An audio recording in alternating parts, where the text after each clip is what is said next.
to Urban Tropical. I mean, I cannot believe how amazing this day is, and I have been in this garden since morning and I'm just loving it. So today I'm doing something I was trying not to do for many months because the weather was really not nice. So if you are new to gardening or you are new to raised beds gardening, this video will be really useful for you. So when I started gardening, I would have a raised bed if I built one, and I will just put compost in it, and I think I have done my bit. I will try to buy the very best compost because all I'm thinking is it's in the long run. Even that was wrong. So I have done a lot of mistakes in the past, and now I know what the right combination is, and I'm going to share that with you. It can be really daunting when you are filling these huge raised beds and you think I just need to go for compost because that's the easiest thing to source, and you think that's all I need because it's going to give you variation. But trust me, that is not a good idea, and I have been putting on in here. So I'm just going to show you the raised bed I'm talking about and how I'm going to fill it up and what's the right kind of composition of compost to your plants, or what else you should be using. So let's get to it. Okay, so this is the raised bed, and this raised bed can be filled in with just compost or a mixture of topsoil, compost and farmyard manure, or just compost and farmyard manure. Now what's the difference and why should you opt for one over the other? When we do long-term planting, the key aim is that aeration stays in my soil, and aeration disappears if I just use compost. Compost, you will notice sometimes when you have a pot and you water, it doesn't keep the water runs right through the sides and your pot is still dry.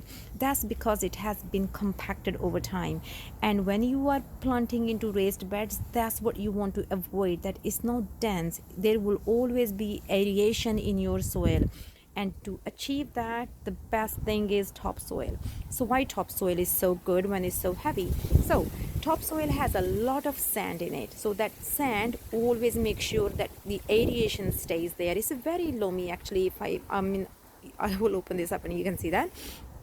So I use most topsoil, so I use good 60% topsoil, and the rest combination I mix with the compost and manure. That's depending on how much I have in a quantity. It's never fixed for me. Whatever I have more, I'm going to use more of that. So in today's case, I have got plenty of everything, so I'm going to use good 60% topsoil, and 40% will be mix of compost and farmyard manure. So what's the function of compost? Compost is really made from green waste.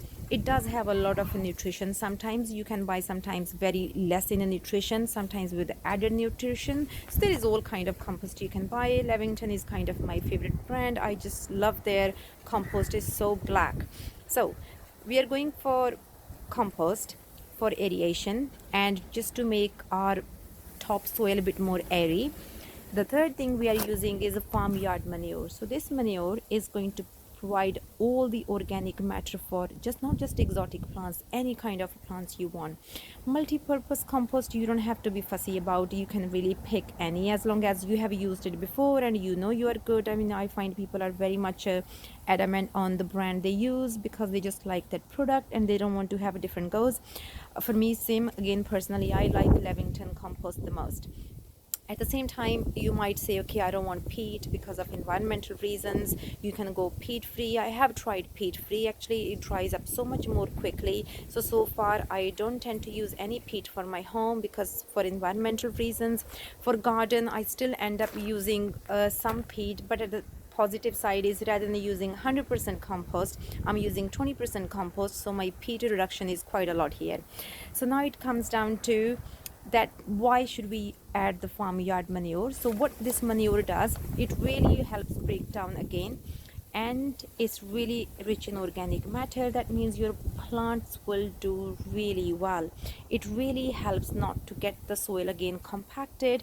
Is something I use every year, so I will just always top it up my plants with the farmyard manure. It's just an amazing product to use, and if I mix all this up, I know that my plants are going to thrive for much more longer, and I don't have to worry about soil being compact.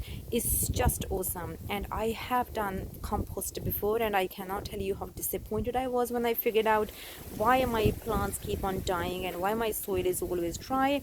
Because you need heavy base, you need something to absorb water, you need something to absorb nutrition, and you just want to make sure that you have added that onto your long-term planting.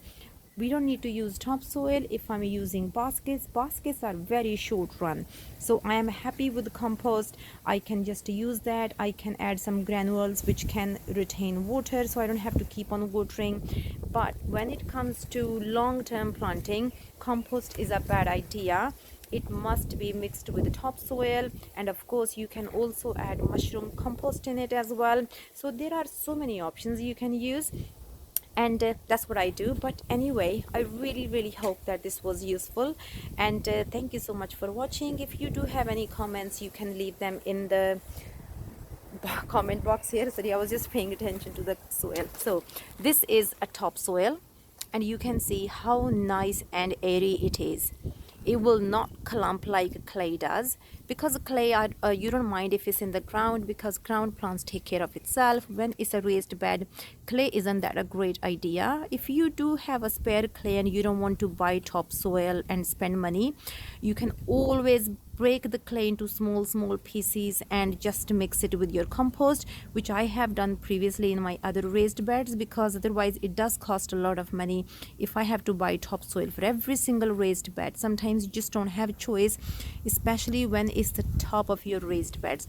Bottom of the raised beds, you can get any free topsoil anyone's getting rid of, and just put it at the bottom. Then you know that you have used something for free, and you have saved the planet at the same time from wastage. And you can top it up with really nice topsoil, and you can mix really good quality compost, and your planters will be really happy. I really hope that it was a useful video. Thank you so much for tuning in.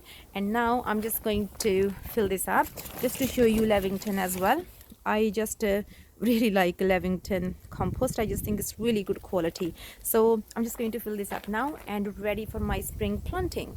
Thank you. Bye.